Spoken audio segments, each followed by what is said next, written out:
Hello, ladies and gentlemen. Welcome to the second installment of our D-Day series. Last time you heard us speak with Rommel, the commander of the German forces, the folks who deployed first. But now we're going to speak with the supreme commander of the Allied forces, Ike, or Eisenhower, for those who prefer the longer name. And he was the mastermind behind the overall Allied plan. And it was a doozy of a plan, especially considering for a war game, he's commanding around 60 people below him. Of course, he's only directly commanding 2 people, so that makes things easier. That's why you have subordinates and different levels of command. But I want to talk today about his plan, about why he thinks his plan is a good plan, right? Why it'll accomplish the objectives that it needs to, and then how his armies went about accomplishing those objectives, even despite what the Germans were doing. Because I forget exactly who said it, might have been Colin Powell, but during Desert Storm, I believe, somebody said that, somebody asked one of the generals, so what's going to happen? And the general explained what they were going to try and do, but then, of course, at the end, he gave the caveat that the enemy gets a vote. So we'll see whether or not the enemy voted well and had to cause major shifts in the plan, or whether it mostly went according to how they originally envisioned it. Without any further ado, Ike, I want to talk about, in broad strokes, then we can get into the nitty-gritty later, what is the idea, what is the main objective for this operation? Well, the position that we came from, I wanted to make this very much a team effort in terms of the planning. I can't take nearly at all full credit for this plan. I gave the broad outlines of what I was thinking and had uh, tasked the specifics to a lot of my very capable subordinates.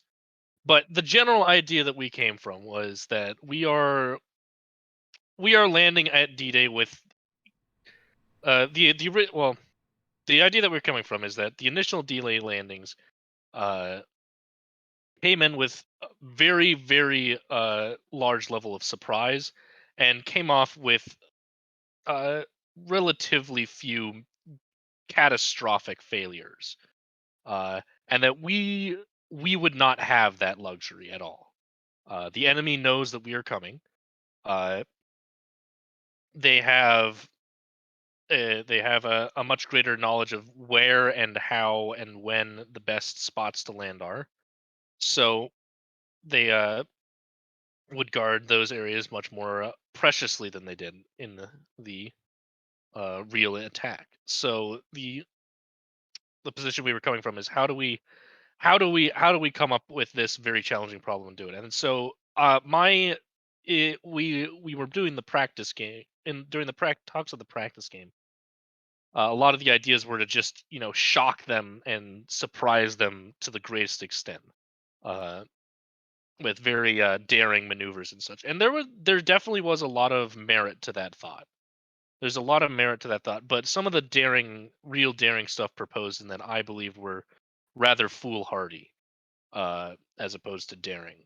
So the idea was to come up with a sensible plan that still shocked and surprised the enemy. And so that's how we came up with the uh, West Contentien plan.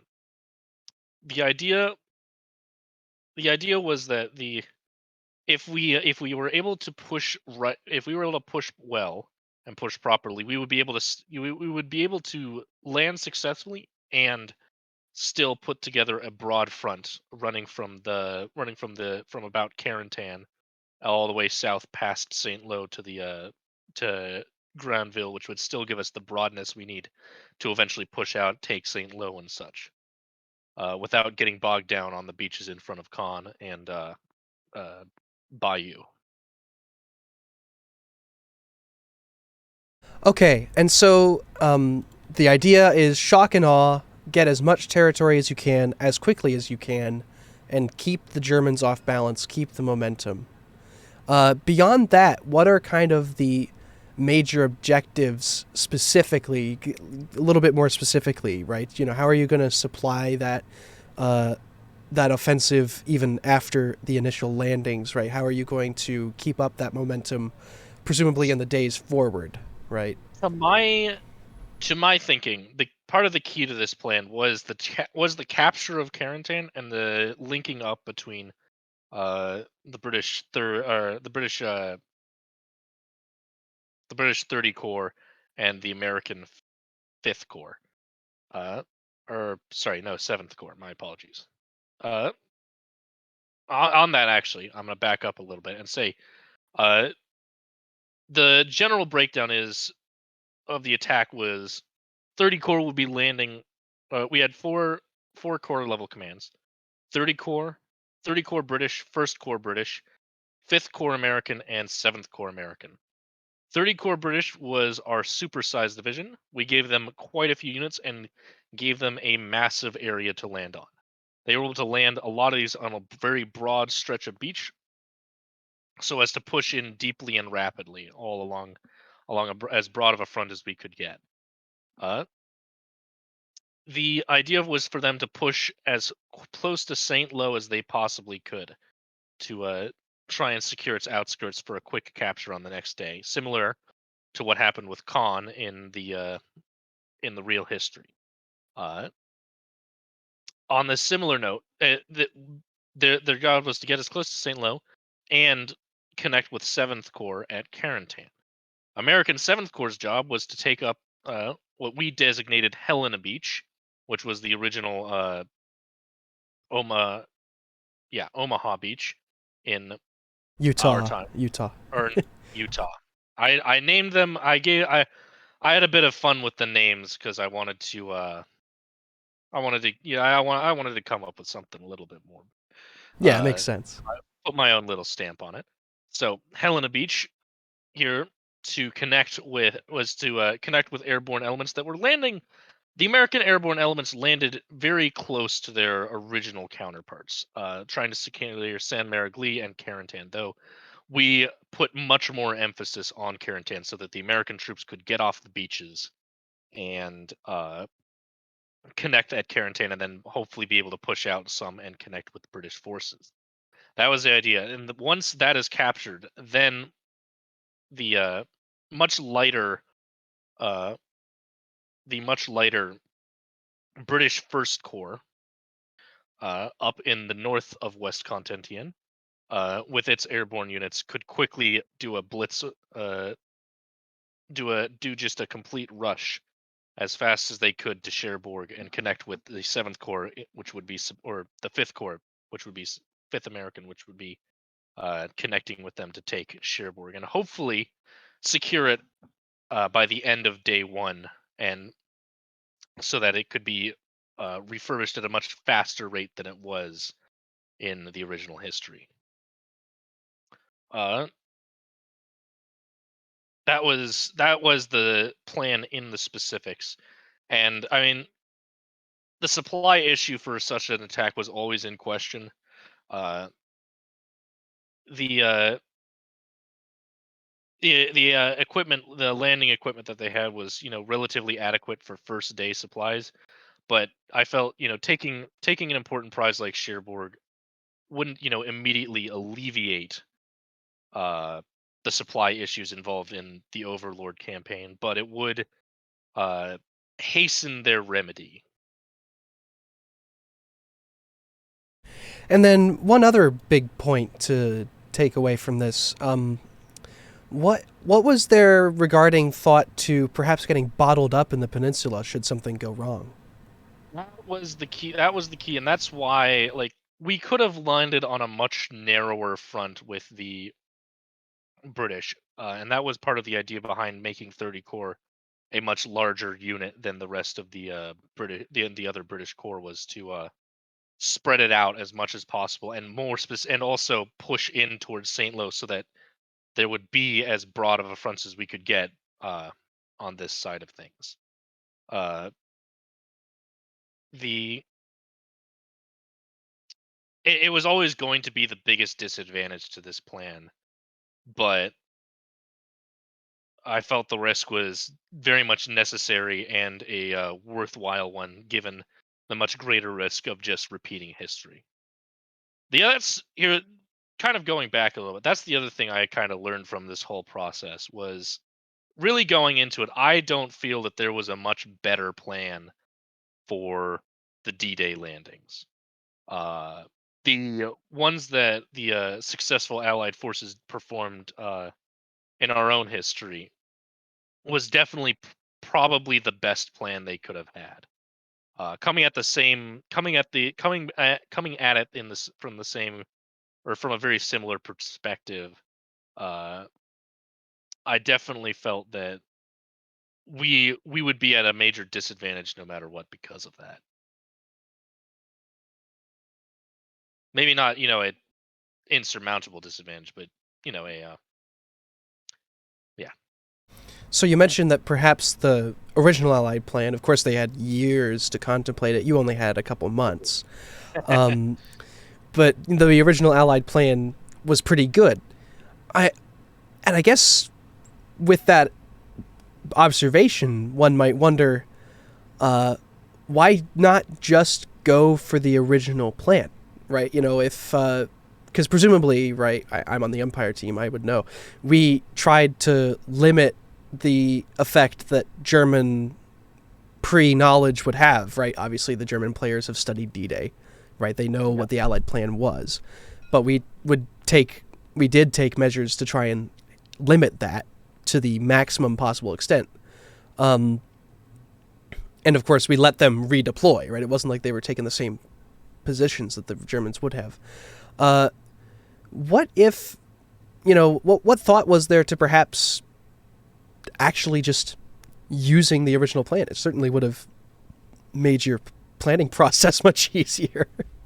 It definitely would have made our planning process much easier, but if it had been the original plan, given the vast collection of knowledge that I imagine most members of this organization have, it would if we had just copy pasted or even shuffled things up even a little bit, it still would have been very easy to predict and figure out where and what we were doing and counter it in a much more efficient way than a real army ever could.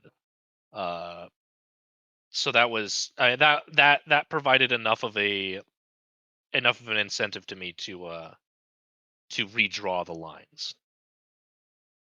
Makes sense. Makes sense. And so I'm wondering, right? What exactly was the inspiration behind the American Order battle? Pretty much stayed the no swapping was done. But what was the thinking behind putting certain British divisions in certain corps that might not have been there historically? That was a request mostly from I have to give a lot of credit to the overall British commander of the forces. Uh, General Crocker was very thorough and came up with a lot of proposals. And again, this was the planning for this whole thing was a team effort by all means. And he came up with a lot of very good ideas and a lot of very good options in how to do that. I bet the general idea is that the first army, or not first army, first corps, was landing on a much narrower front. So smaller elite units for the British for the first corps forces to be able to push out quickly were an important factor, and then having a solid infantry element to follow up. They didn't precisely need mass amounts of armor there, whereas loading a lot more armored units onto the into 30 core would provide the kind of punching power we really needed if we were going to really push through to Saint Lo and beyond. Okay, and so then kind of moving on to the actual gameplay itself. I think we've got a decent understanding of the plan. Or actually, let me ask you this first before we move there. Before the game began, what were your biggest fears? My biggest fear was that I'd say the thing that uh kept me worried was just how quickly the 21st Panzer here.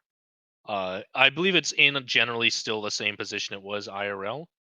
Uh, I believe that is However, where it was, yeah. yes, it is from what I know about it, it is still at this point in the campaign a formidable unit. Uh, the weight and the experience coming in from that unit could turn the battle in many spots if it was applied at the right moment. So the that was my biggest fear moving into it. There were some I mean there were some bunker issues with the first corps especially was landing on a beach much more heavily fortified than we had hoped. Uh Knowing about how from my own knowledge and from the planning for the practice game, knowing about the large amounts of forts around Cherbourg, uh the still very heavily defended Helena and Ohio beaches and the fortifications there. But the fortification issue, the beachhead fortification issue, I felt it was especially the kind of density on the other northern beaches was a major factor, but much more spread out nature could still provide us the kind of quick get off that a lot of units achieved on the original D-Day would hopefully still be possible. Uh, so my biggest worry was that as we were pushing off that they would be running right into German heavy tanks and elite Panzer grenadiers. So then which could potentially push us back into the sea. And that I mean I have not played and have not known this specific enemy commander as much, but my understanding of the real history has always been that Rommel's ultimate intention was to try and make sure that whatever landings happened never got much farther than the beaches, and that was the best way to push them back. Interesting, interesting. Okay, so moving from planning to actually fighting the battle. What was it like? And I want to get I want to get inside your headspace here, right? I want to understand what it's like to be Ike, right? What was it like commanding? Of course, Ike commanded however many millions, right? But what was it like for you, especially in a war game scenario? This doesn't happen often. What was it like commanding nearly 60 people and being responsible for that, right? Can you take us inside kind of your thinking around that? My my thoughts on it are rather unprofound, to say the most. I have been a cat lover my entire life, and I know very well that you cannot herd them or tell them what to do. And that was kind of my eventual philosophy about this in the end. Uh, Especially like this kind of we're all working on the same team and we're all trying to achieve the same ends, but this isn't the real military by a long shot. No one has to listen and can talk back about as much as they want. So the idea on my front was to try and get people going in generally the right direction, and then you know let them figure out a lot of it for themselves. And as the game unfolded, that's basically what I did. Was more people was more organizing reports and trying to communicate those reports between the troops uh, as needed, and get try and make sure that the commands were able to operate on their own for the most part, and felt they had the liberty to uh, adjust as needed. Uh, that and also dropping as many bombs on them as possible, which I'll admit I was not the best at, but Yeah, so then can you take us through, and this is kind of a broad question, but can you just kind of take us through your D-Day experience. What was it like sitting in the command seat? Uh, what happened? As far to your best ability, can you recount to us what happened from your commander's point of view? Well, recounting the battle, I'm not sure if I could recount it, and I don't think any account that I could give could really do what it was justice. My understanding is that although there were some major issues and some major hiccups along the way, a lot of the a lot of ground was taken in a very promising way. Uh, the the my the sorry uh, the landings, almost all the landings to my knowledge were quite successful from the reports I got from the units on the ground. For quite successful with British or not British, American Fifth Corps. My understanding is that there were some hiccups getting off it, but with the help of the Rangers around the forts, there they were able to push off. Uh, First Corps, British First Corps, was able to take theirs, which were basically the towns that they were aiming for were effectively undefended, and were able to quickly move in and secure their territory. 30 Corps had a decent amount to push off, but made it the way. And uh, once again, I'd say we have to hand it to the airborne for for being able to secure Carentan on day one. Uh, definitely a great achievement on their parts. Uh, the the biggest hindrance to me really feeling I had the ability to influence it much more and give much more was, I think, again, part of this whole thing is, there's not this kind of discipline, so the communication was lacking on some of ours and could have been better facilitated. I feel like the British gave me very, very detailed and very accurate reports, but for for the kind of decision making I needed to be working on, uh, may have been a bit overstuffed with information with exact unit movements and company maneuvers and such. Whereas from certain American commanders, I received almost no information for long stretches of time. And I'd say that was the biggest disadvantage that our forces had. But again, by all accounts that I have heard from the front, we have made good progress and secured the majority of our objectives. Okay, and so, um, just kind of wrapping up, what is your impression, right? So, assume that pretty much the point where we're at, nothing much is going to change before night falls. Dawn breaks June 7, right? With all that's been accomplished in mind, where do we go, right? What's the next step in the plan? The next step of the plan is creating a more secure link up between the British and American forces, and pushing heavily into Saint Lo, uh, while also trying to push outward from Carentan. Uh, the idea, I think, is to, unlike Khan, which was given the kind of geographic constraints of it, Saint Lo was definitely going to be our Khan in this scenario. And the idea, I think, is it's much more easily surrounded than Khan was. So that would be the idea and the hope on my part.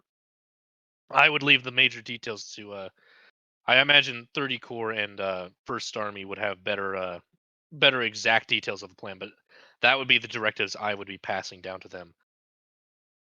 Possibly, I think I'd need to send in some transport planes to maybe relieve some of the American commanders so I could get accurate reports for them.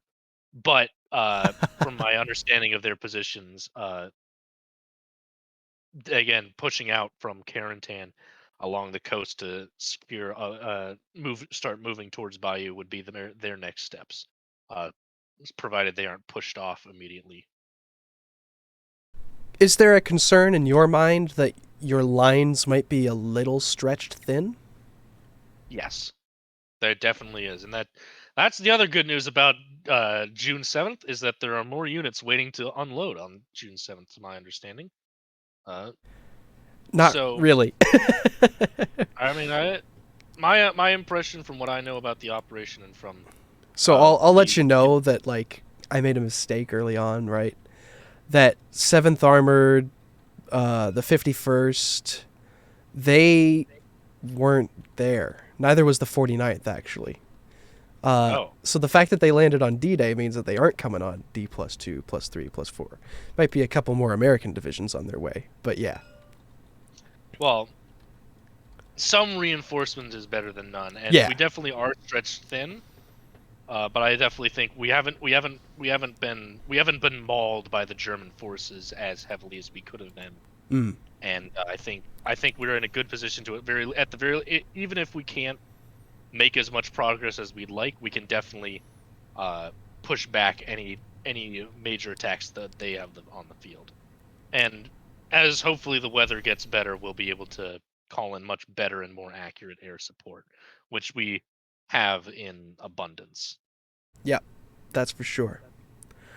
Alrighty, well, I guess that's pretty much all I've got for you.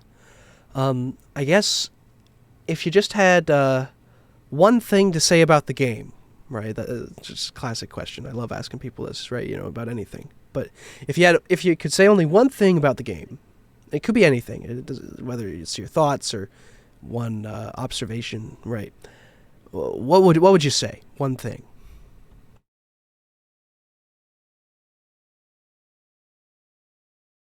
It's a good question. I'm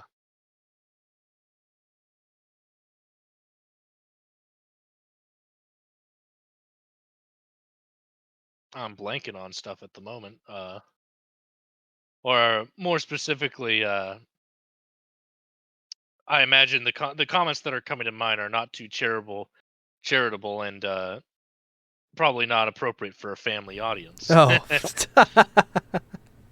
uh, frustrating, uh, perhaps. it's not nearly as frustrating as other experiences as I've had. Definitely, this has been a very enjoyable and very enriching experience.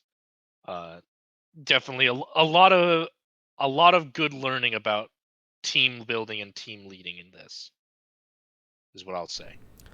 And of course, teamwork makes the dream work, but also teamwork is incredibly It's hard frustrating work. at certain times. Yeah. All right. Well, thank you very much, Ike. It was a pleasure having you on. Always good to be here. Always good to be here. All right, folks. Well, thank you so much for tuning in, and I look forward to sharing the next interview with you. That'll be with General Crocker, in charge of British First Corps. And we will have plenty of interviews coming up. I intend to interview all of the major corps commanders, the army commanders that have microphones. Sorry, Sergey. And a couple important division commanders. And Ike, I want to get this is actually one last question for you, Ike. You think if I were to interview one division commander, who would it be? One division commander. That's a good question. I think I'd go with the 82nd. Taking Carentan, especially in the kind of daring way that they did, where they were very much more isolated than any airborne unit was on D-Day proper, behind the rivers of Carentan and landing in such heavy AA. I think they would be a good. I would think they would be a good candidate. All right. Well, eventually, we'll interview the 82nd Airborne, and we'll see whether or not I can get any of the regimental commanders in on that discussion as well. So thank you again for listening, for watching, and please join us for all of the future interviews. And remember that these interviews are taking place before the after-action report. So these are their genuine thoughts on how the game went prior to their expanded knowledge when the umpire after-action reports come out. So hope you enjoy, and I'll see you next time.